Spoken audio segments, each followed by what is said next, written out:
Assalamualaikum warahmatullahi wabarakatuh. Rahayu, rahayu, rahayu. Salam jagat raya.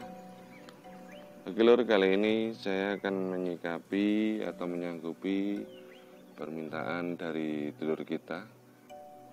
Ini ada dulur kita yang minta dijelaskan soal tanda yang menandai kemunculan satria piningitnya ini ya lur ya.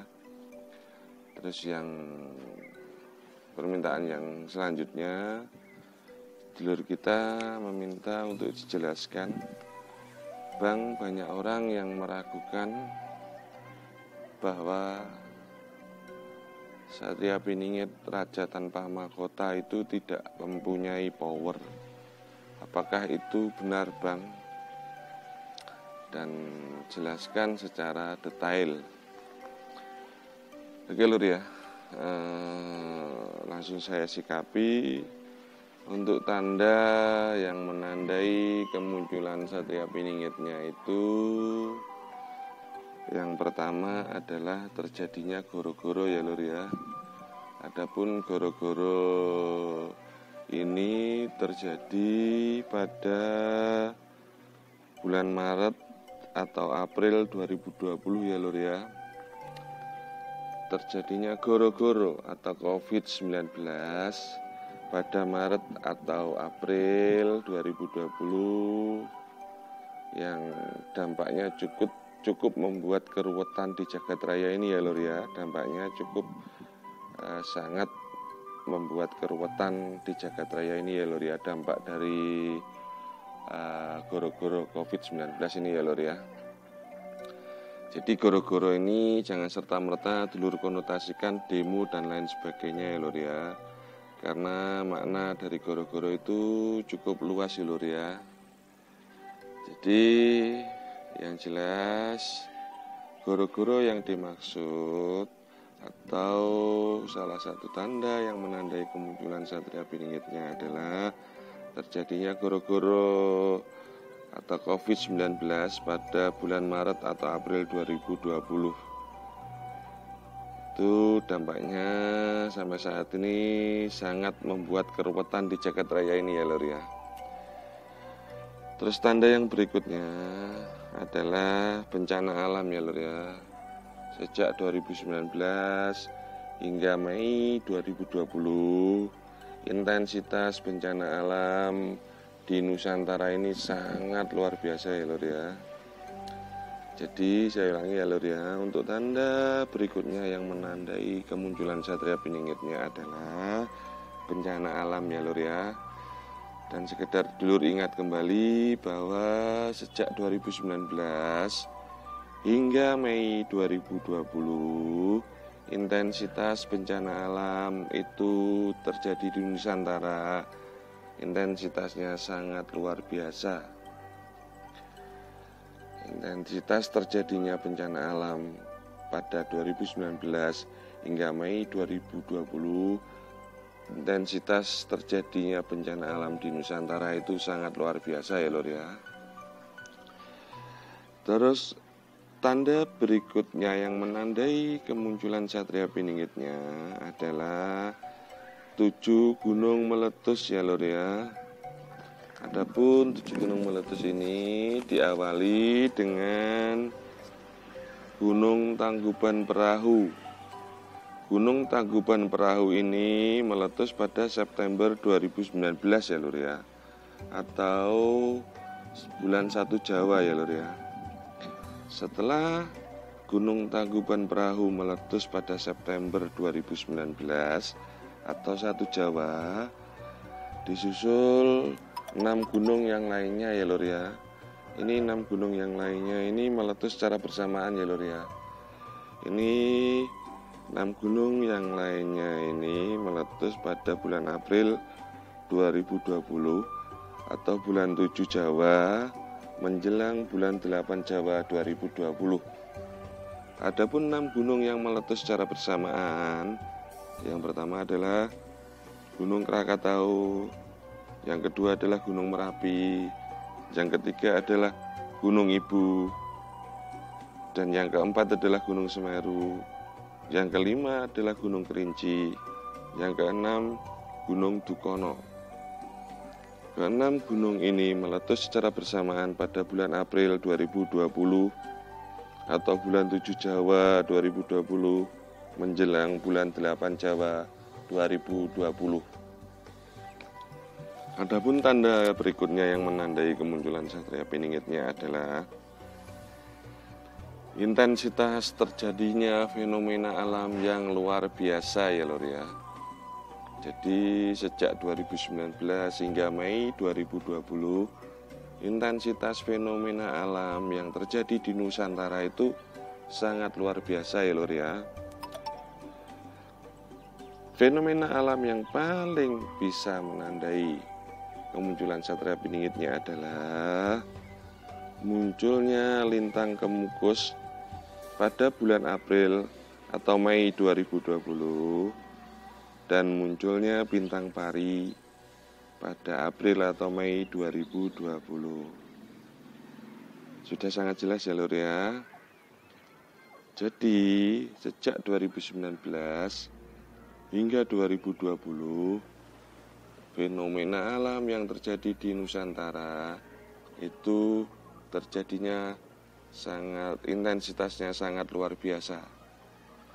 Adapun tanda yang menandai kemunculan Satria Piningitnya adalah munculnya lintang kemukus dan munculnya bintang pari pada bulan April dan Mei 2020.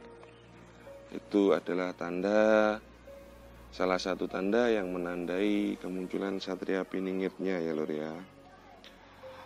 Terus sekedar dulur ingat kembali bahwa pada 7 Ramadan 2020 atau bulan Mei 2020 atau pada bulan 8 Jawa 2020 saya Satria Piningitnya muncul di Jagat Raya sekaligus menjalankan tugas pertama. Adapun tugas pertama yang saya jalankan kala itu adalah menyelamatkan bumi dari ancaman asteroid atau meteor ya lor ya. Dan alhamdulillah bumi kita kala itu tidak tertabrak oleh meteor atau asteroid itu ya lor ya. Dan alhamdulillah tugas pertama saya atau tugas Satria Piningit yang pertama berjalan sukses dan lancar. Kali ini yang kedua saya akan menyikapi soal pertanyaan dulur kita tadi ya. Apakah Satria Piningit seorang raja tanpa mahkota mempunyai power? Ini sekedar saya ingatkan ya lor ya.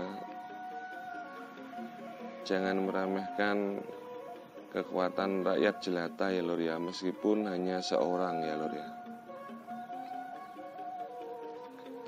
Jadi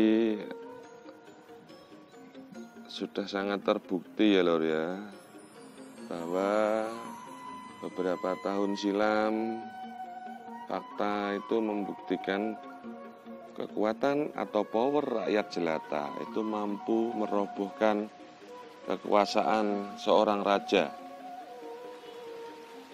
Jelas ya lor ya. Jadi sekedar dulur tahu bahwa di era kerajaan Demak dahulu raja tertulis atau raja yang bermahkota adalah Eyang Raden Patah. Meskipun Kanjeng Sunan Kalijaga bukan seorang raja yang tertulis atau Kanjeng Sunan Kalijaga adalah raja yang tanpa mahkota, akan tetapi faktanya power Kanjeng Sunan Kalijaga di era kerajaan Demak dahulu sangat besar. Meskipun secara tertulis Kanjeng Sunan Kalijaga bukanlah seorang raja, dan meskipun secara tertulis Kanjeng Sunan Kalijaga adalah seorang raja yang tanpa mahkota. Adapun meskipun Kanjeng Sunan Kalijaga adalah bukan raja, akan tetapi Kanjeng Sunan Kalijaga sangat luar biasa powernya. Di era kerajaan Mataram kuno dahulu, meskipun secara tertulis, meskipun secara sah raja bermahkotanya kala itu adalah Eyang Sultan Agung pertama.